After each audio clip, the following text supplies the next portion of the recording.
एक बार की बात है, एक राजा तलवारबाजी कर रहा था। उसकी अचानक से उंगली कट गई। पास खड़े मंत्री बोले, राजा साहब चिंता न करें, जो होता है अच्छे के लिए होता है। यह सुनते ही राजा को बहुत गुस्सा आया।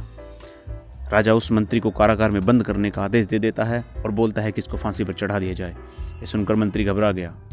उसने राजा से निवेदन किया, महाराज, मैंने आपके यहाँ इतने वर्षों तक काम किया है, क्या मेरी कोई अंतिम इच्छा पूरी नहीं करोगे? राजा ने कहा, ठीक है, बताओ तुम्हारी क्या अंतिम इच्छा है? मंत्री बोला, मुझे 10 दिन तक का समय दे दीजिए, उसके बाद आप मुझे जो चाहे सजा दे दीजिए। राजा ने उसकी अंतिम इच्छा मान ली। राजा दूसरे दिन अपने सैनिकों के साथ जंगल में शिकार पर निकला।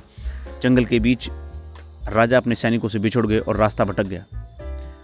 रास्ता ढूंढते हुए राजा वनवासियों के बीच जा पहुंचा, जो बलि देने के लिए किसी को ढूंढ रहे थे। वनवासियों ने राजा को पकड़ लिया और वन की देवी को बलि देने के लिए ले गए। बलि देने की सारी तैयारियां पूरी हो गई थी। राजा जैसे ही बलि देने के लिए स्थान पर पहुंचाया गया, वहां खड़े किसी बुजुर्ग व्यक्ति की नज़र उसकी खंडित उंगली पर पड़ी। उसने आवाज़ लगाई, यह तो खंडित है, इसकी बलि नहीं दी जा सकती। तो वनवासियों ने राजा को छोड़ दिया। राजा जैसे तैसे वहाँ से निकला और अपने राज्य पहुँचा। सबसे पहले वह कारागार में अपने मंत्री से मिलने पहुँचा। राजा ने मंत्री से कहा, आपने सही कहा था, अगर मेरी उंगली नहीं कटी होती तो मैं जिंदा नहीं होता, यानी जो होता है अच्छे के लिए होता है। राजा ने फिर पूछा, मेरा तो इसमें फ़ायदा हुआ, लेकिन आपका क्या फ़ायदा हुआ? मैंने तो आपको सजा दी थी।